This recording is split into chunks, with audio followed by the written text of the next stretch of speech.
So how popular is Wuthering Waves over in China? Now this is a question that I think a lot of people have been asking. Obviously over in the global space we don't get as much kind of information about other regions and China, specifically China as well. I think we often get more information about Japan than any other country, which again is kind of surprising as China seems to be one of the biggest kind of consumers of Wuthering Waves and of gacha games in general. And well, it seems that we have a little bit of data which I thought was kind of interesting, which kind of points us towards how popular Wuthering Waves is compared to a lot of the other gacha games, and also how unliked Wuthering Waves is over in the Chinese kind of audience. Now, obviously, a lot of people would usually point at stuff like the Steam chart, for example. Obviously, it came out on Steam recently, and they're still holding up a pretty decent number whenever it comes to, you know, players and keeping players there. Now, it has dropped a little bit. It's gone down to around 10,000 now playing right now, and at a 15,000 peak, which again, it's absolutely amazing. So it has dropped off a little bit ever since the release, but honestly, it's still doing really good. And there's still a ton of people playing the game. But that's not what we're going to look at. We're going to look at this one post, which this one's on Honkai Star, but I saw it in like some other places as well. And this is actually a board over in China. Now, I don't know where this is. I think this is some kind of event that went on, and they just happen to have this board here where you can actually stick stuff on there. And obviously, as they put here, red equals liked and black equals disliked. And well, Wuthering Waves is on that board, and well, it's pretty interesting to see. It seems like, you know, Wuthering Waves ended up with quite a lot of red kind of circles on there with a couple of black ones. And honestly, I think that's a pretty fair analysis of how, you know, people like the game in general, because I think that, you know, obviously this is China's view of it, and this is the Chinese players kind of, you know, thoughts on Wuthering Waves. But I think even with global added into that, I think there is a lot of people who do really enjoy the game, and then obviously a couple of people who really dislike it, which I think is a fair assumption. Now, obviously, as you can see here, you know, Honkai Star has been absolutely enshrouded by a ton of red stickers, which is kind of surprising to me ever since a lot of the stuff that's been going on with the global passive and, you know, all of the bad things that have been happening in the community recently. But honestly, it doesn't surprise me, as a lot of people don't really care about that over in China at the moment, and I feel like that isn't as big news in that kind of community. But it is good to see that, you know, obviously a lot of people are getting involved in it. And also, I think another thing that's kind of telling here, obviously there's tons of like stickers around Genshin Impact and Honkai Star Rail, and also Zealous Zone Zero as well, because they're very well-known games in, you know, China, as Hoyoverse is a massive company, whereas Wuthering Waves doesn't have as many stickers, because I think it's just people don't know the game as well, or people don't really play it enough for them to actually put a sticker on it. So again, I think that's also another reason as to why maybe, you know, Wuthering Waves has less stickers, because it's a little bit less known than some of the bigger games out there in China, which honestly I think is okay.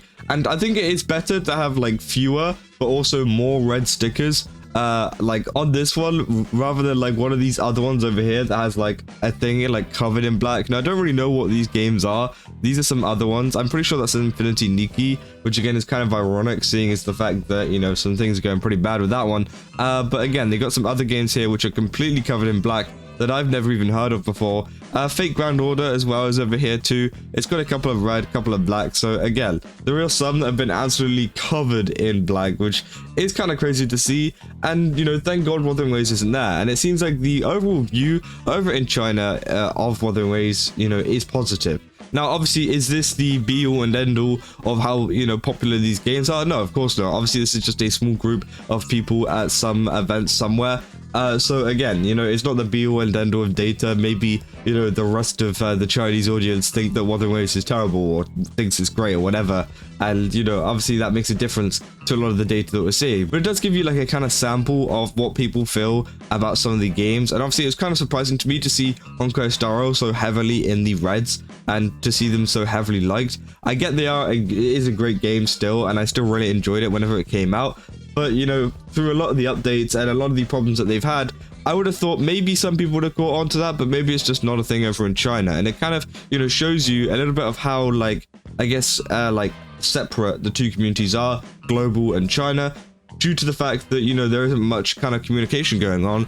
And, you know, some people just don't find out about some of the issues that other groups are having. Now, there are those moments in time, and obviously you guys remember from some previous dramas, that sometimes the communities do kind of sync up together. They realize, oh, there's an issue going on over in this place, or there's an issue going on over in that place, and then each of them kind of speak up about it, which again is really great to see. And that's usually whenever we see the most action taken by companies, because as we've seen in the past, especially with Hoyoverse, you know, the only ones that they really listen to is China. Now, I think with Wuthering Waves, actually, they've gone for a much more global approach, obviously, and so it means that they listen to a lot more of the global feedback too. So I think that's also pretty great, and I feel like whenever a lot of the stuff came out about the anniversary and they gave us the 30 pools, I felt like that was mostly Global's doing, and they listened to Global rather than China. I wasn't really seeing anything in the Chinese community about it. Obviously, there's a little bit about it, but like not too much. So again, I feel like that was, you know, kind of a global thing, which I think, you know, is absolutely amazing. And yeah, it would just be nice to see, you know, a little bit more unity between the two communities in the future. Obviously, I know there's a lot of people over on Bilibili who like to re-upload a lot of videos, either mine or, you know, any of my friends who upload like reaction videos or whatever, literally any kind of video, to be honest. And they do extremely good over there. So again, it is great to see that, you know, some of us content creators are getting pushed out over in those different areas. But also talking about popularity to do with Wuthering Waves, obviously there's this post up on r/Wuthering Waves where I think there's this voting thing going on, and honestly it's kind of like cool, like just having a whole community event. They're saying like the most charming character here is Chang-Li, the best DPS being Carlotta, which is definitely true at the moment. Best combat design also Chang-Li, so again I think they're a big fan of quick swapping over on this subreddit. And you know, best resonator showcase Carlotta. Best mini games is the little like square ones where you gotta match up the colors. Honestly, that was a really fun mini game, I can't lie. Sometimes I do feel absolutely stupid whenever I sit there for like 10 minutes trying to figure out one of them, because you know I just can't for the love of me figure out how to do it. But usually you get there, and once you do it, it's actually pretty fun. Best VA, of course, being Carlotta, which I'm pretty sure is Jennifer English. Again, absolutely amazing. They also say, you know, best support, Shorekeeper. I mean, you know, that's pretty much the only option you got at the moment, apart from maybe Verena, but again, she's nowhere near. Well, I say nowhere near. She's like kind of near, but not super near. Best OST, I think they've put is that the Flood Elise one? Honestly, I do think that was a really good soundtrack, so again, I definitely do agree with that one.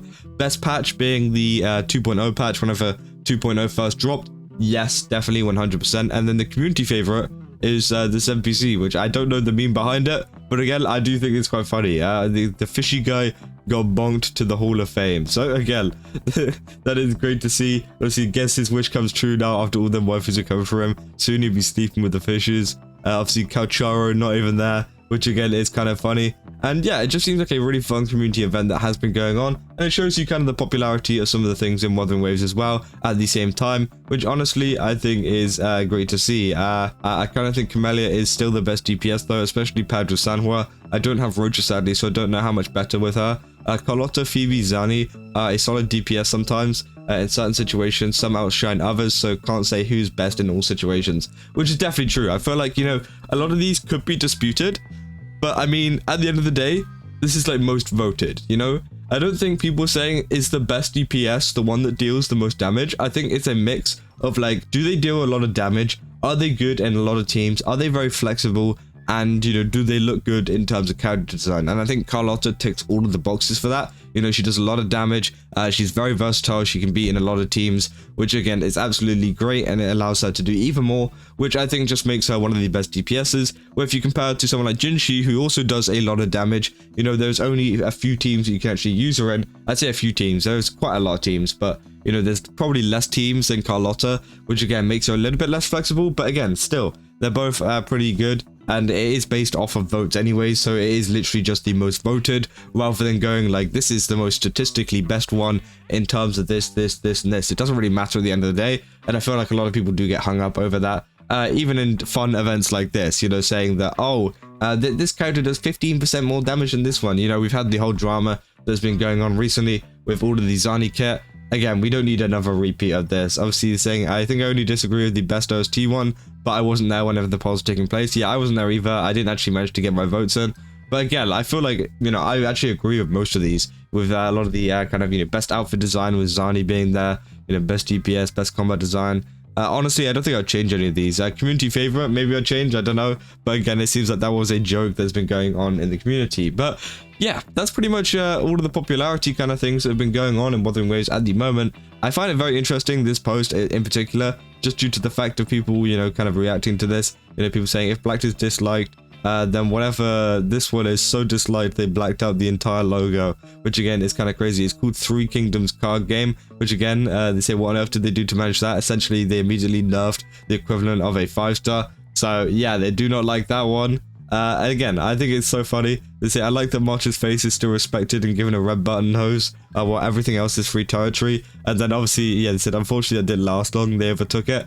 So yeah, very interesting. I thought that post was cool. If you guys want to go see it, it's over on the Honkai Star subreddit. It's also on a couple of other places too, like Gacha Zone on Twitter. So again, go check it out. And again, you know, it seems like Wuthering Waves is doing pretty good in terms of the popularity with people and just being positive in the eyes of a lot of people, especially over in China and in a lot of regions in general, which again, is just great to see in general. But yeah, if you guys enjoyed this video, don't forget to leave a like and subscribe. And also go to Game use my code Kaza, get 10% off. Again, they've got a ton of really cool stuff over there, so definitely recommend checking it out. And yeah, I'll see you guys in the next one. Also, see ya!